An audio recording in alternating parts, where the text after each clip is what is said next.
Welcome, everyone, to People on Dating. I'm your host, Will Morales, and for those of you who are tuning in for the first time, this podcast is about the ups and downs of dating and how to navigate through it. Today, my guest is Dr. Joli Hamilton.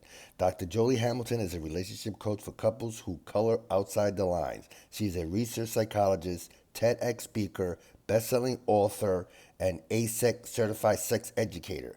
Joli also co-hosts a Project Relationship podcast with her anchor partner, Ken. Joli's been featured in New York Times, Vogue, NPR, and The Atlantic. Well, Dr. Joli Hamilton, thank you so much for being on People on Dating. How are you? I am great. Thanks for having me. No, it's my pleasure. So, Dr. Joli, tell us, what was your journey like to become a best-selling author, TEDx speaker, love and sex expert? What was that journey like? I know it's a loaded question. Maybe you could give us a brief version of it. I'll give you the brief version, which is that I learned the hard way. I made lots and lots and lots and lots of mistakes, but I made one very specific mistake in my life that invited jealousy right into my life and kind of messed up everything. And I happen to be the kind of person who likes to learn, like really dive in hard. So I went back to school, and in the midst of a lot of heartbreak and confusion, I landed myself a set of 4 psychology degrees and a bunch of certificates and learned my way out of the problem. No, nothing wrong with that. Nothing wrong with that. So today's topic is a great one, the deep wisdom of jealousy.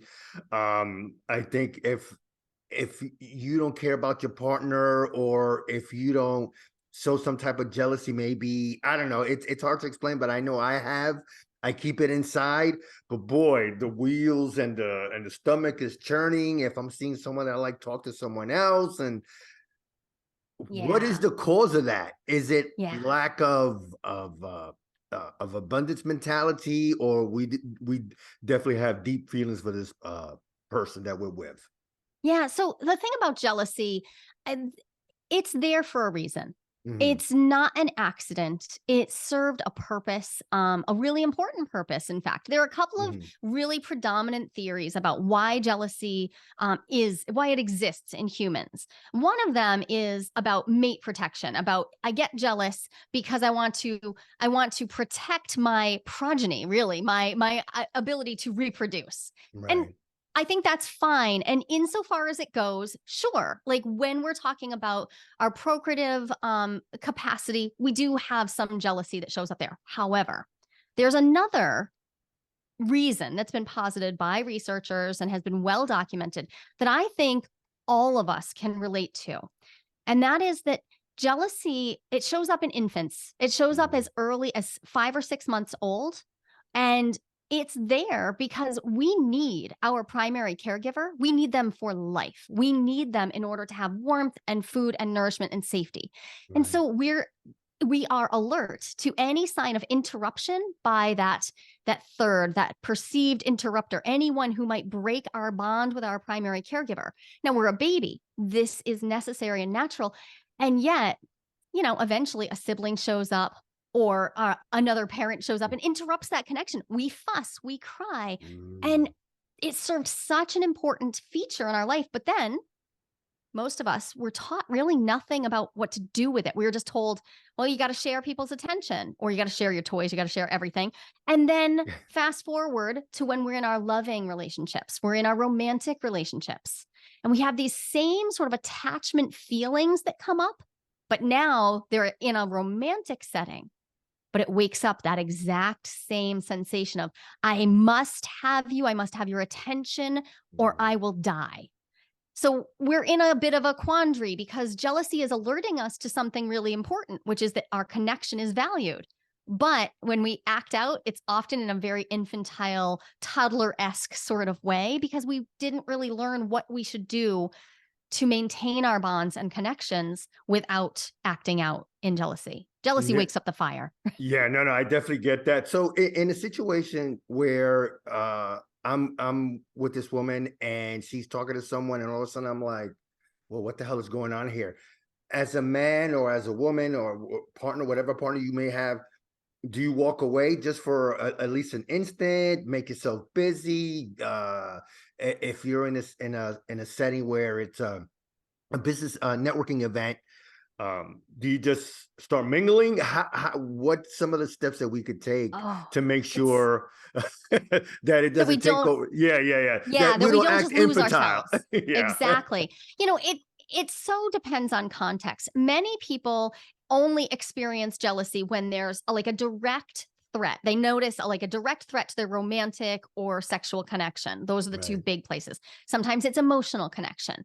And in that case, context matters. Yes, if I'm at a networking event, that's going to feel a little bit different than if I'm at like a little bit of a rowdy party or I'm in a crowded bar, right? So the Yeah. context is going to matter, and what steps I want to take will matter to a degree. However, navigating jealousy is a really personal event.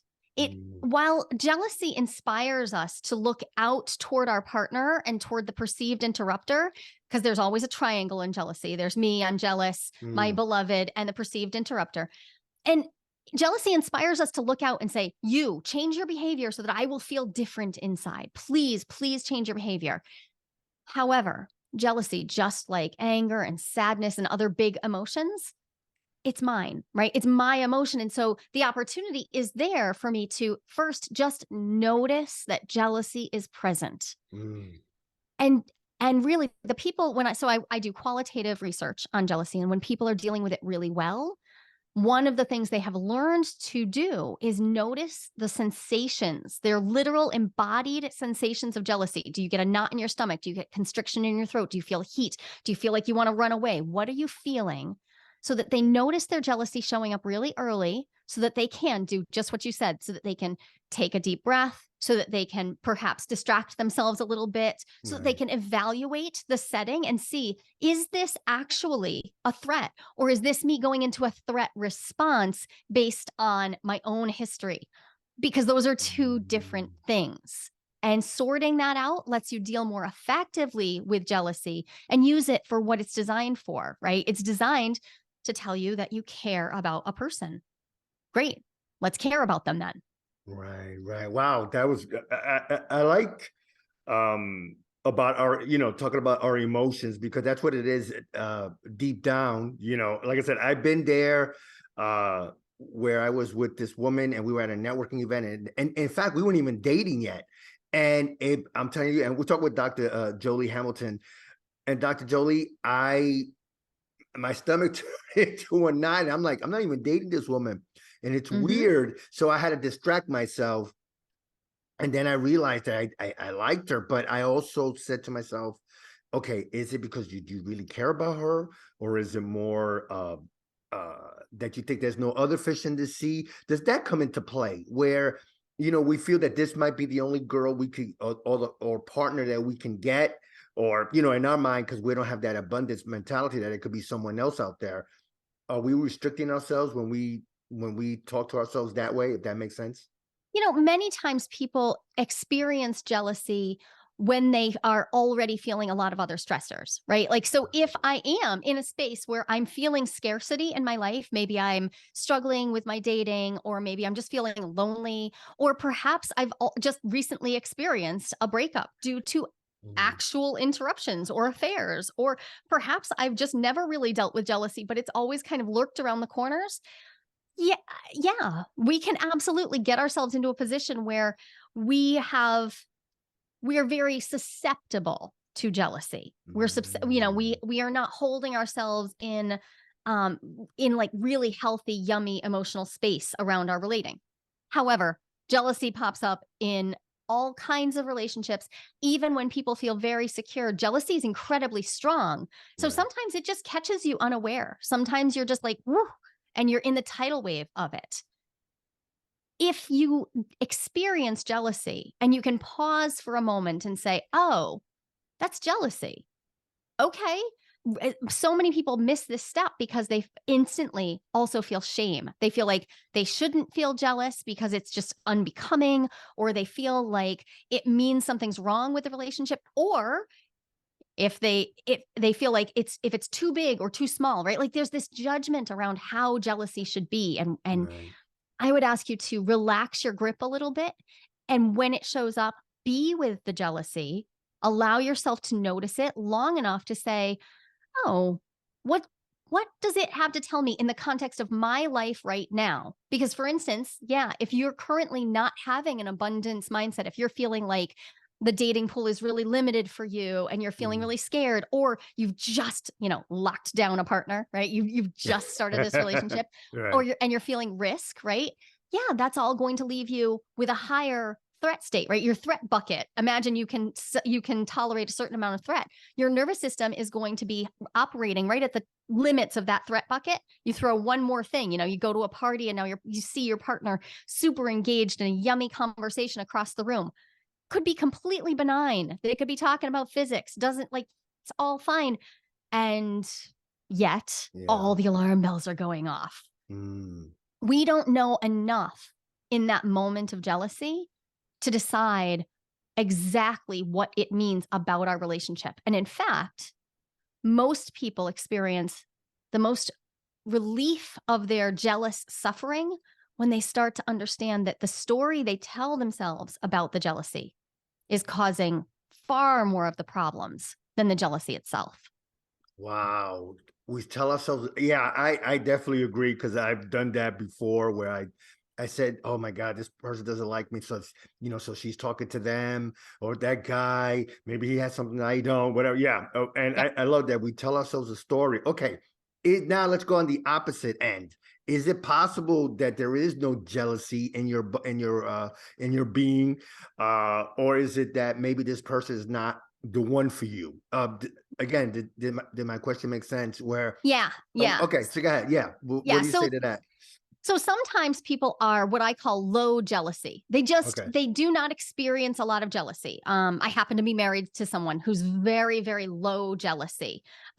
He just doesn't experience a lot Mm, of that. And I'm non-monogamous, so he is given opportunities to experience the setting for jealousy, and yet he's very low jealous. So it would be easy for me to imagine that something's wrong with our relationship, or that he doesn't love me, or he doesn't care because he's not jealous. But in fact, I've known him my whole life. And yeah, this is just him. That's his setting. He's not a high jealousy person. However, a lot of people, again, they tell themselves a story. What does jealousy mean? A common thread will be people imagine that there should be the right amount of jealousy. And if you don't have the right amount, it means you're not cared about enough. If mm, you have too much, it means that your partner's too possessive, right? So there's this Goldilocks amount of jealousy that people desire. yeah. And everybody's setting is different because, in fact, there is no right amount or wrong amount. It's about what works for you and what you're able to talk about with your partner so that you can actively use jealousy to get to know each other better, because jealousy is an opportunity for intimacy if we choose to see it that way.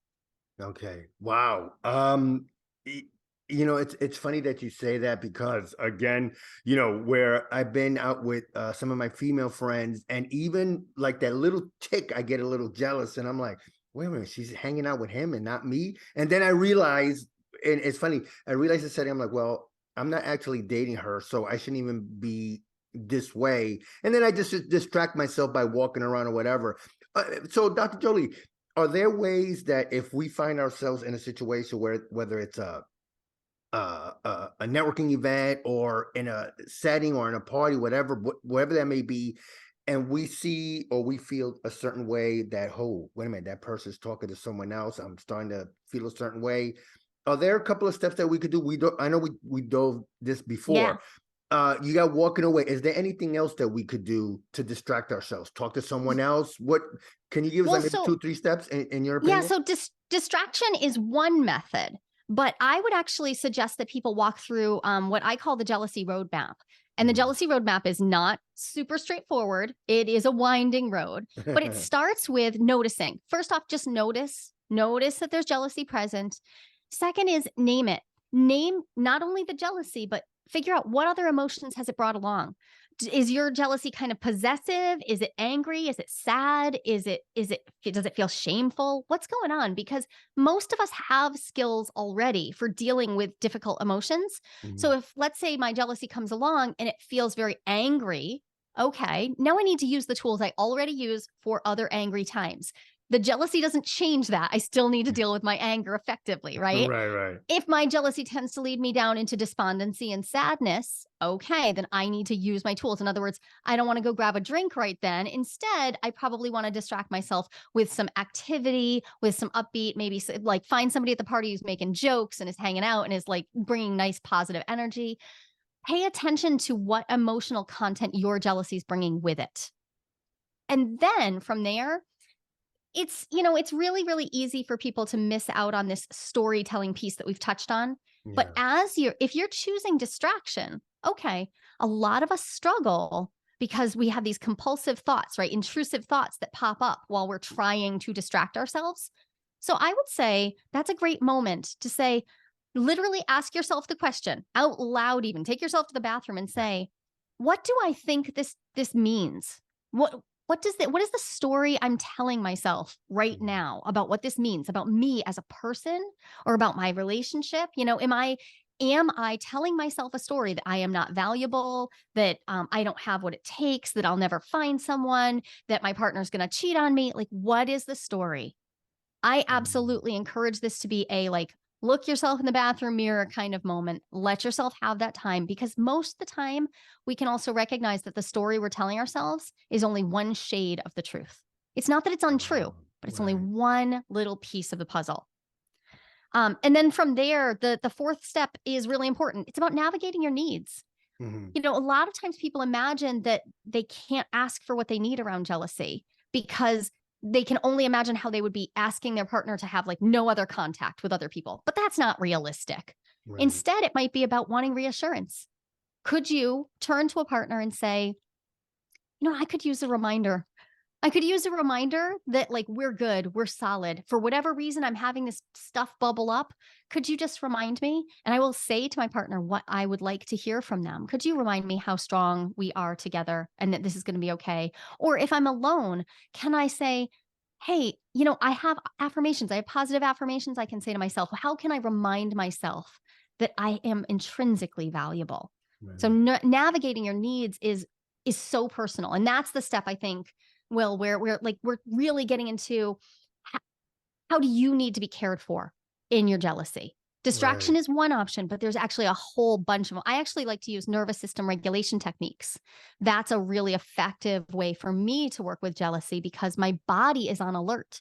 And so that means my nervous system is all fired up. So what I need to do is help it re-soothe, right? I need to help myself come back into a regulated state.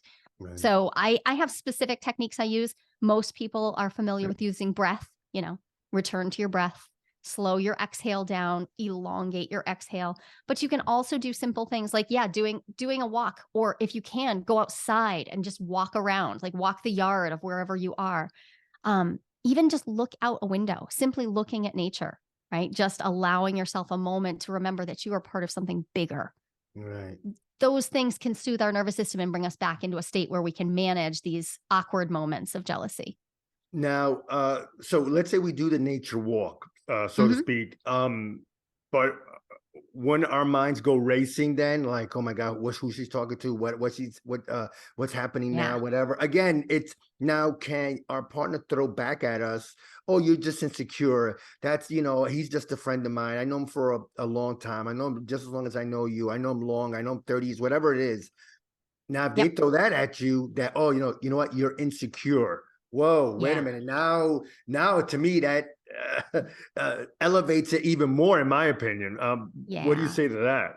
Oh, it's so difficult. I the word insecure comes up so frequently around jealousy, but this is a polarization, right? Jealousy is when it's my emotion, so it's mine to work with. However, jealousy is a social emotion, which means it always happens in the context of relationships. Right. It is an unkind thing to ever say to anyone, it's just jealousy. It's just it's so dismissive. It's just jealousy. Jealousy is like a tidal wave. It's an archetypal emotion. Yeah. It's huge.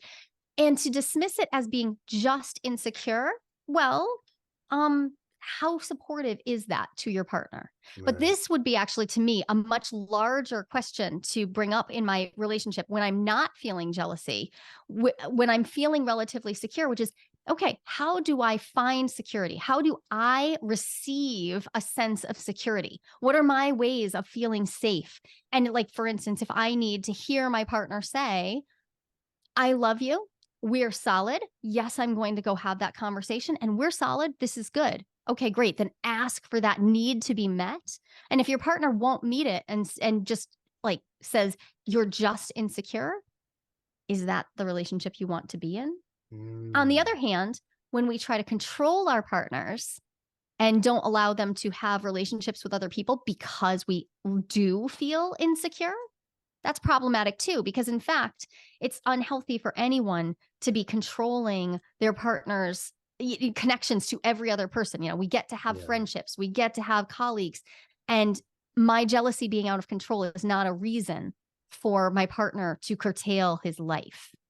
So this is where it would be really, really smart to bring this up with your therapist, to bring this up with a counselor, with a coach, and say, I want to work on this. I want to proactively work on the fact that jealousy comes up for me and leaves me feeling insecure. And I would like to work on feeling secure in myself and communicating with my partner to make a more secure connection. Wow. First of all, Dr. Joli, I want to thank you so much for being on People on Dating. I really appreciate that. So tell me more about any of the projects that you have going on, anything you want to promote, anything you want to talk about, because I you know, people need to know who you are. This is a great topic and a great subject. So please tell me anything that you want to promote, anything you're looking to do in the next couple of months. Yeah, so it's a really fun topic. And the first thing I want to say is if anybody is looking to get that roadmap and just have it for the next time they're struggling with jealousy, you can go to listentojoli.com, listen to Joli, Joli.com, and you can grab that. I made a 20-page workbook that just like walks you through, okay, how would I walk through the jealousy roadmap, like if this is my struggle. And then I also talk about this topic all the time on TikTok and on Instagram. You can follow me at Dr. Joli _Hamilton on all the social media. And, you know, the thing that I do, Will, that I think is interesting to a lot of people is I work with people who are transitioning from monogamy to non-monogamy or are learning how to date in the non-monogamous space. And the reason I mention that is it's coming up more and more in the dating world. And I'm talking about the fact that we all have to just get on board and like understand the language of non-monogamy, even if that's not the choice we're making. So yeah, I would encourage people to get curious and find out, because if you're out in the dating world, you're going to start seeing that, you know, oh, I'm ENM, I'm CNM. You're going to see those things coming up. So feel free to follow me and learn along, even so that you just have the language to have these conversations with dating partners. No, sounds good. Well, anyway, and I'll definitely put that in the show notes. Well, Dr. Joli, first of all, again, thank you so much for being on People on Dating. I really, really appreciate it. It was great to be here. Thanks, Will. Thank you. Bye-bye.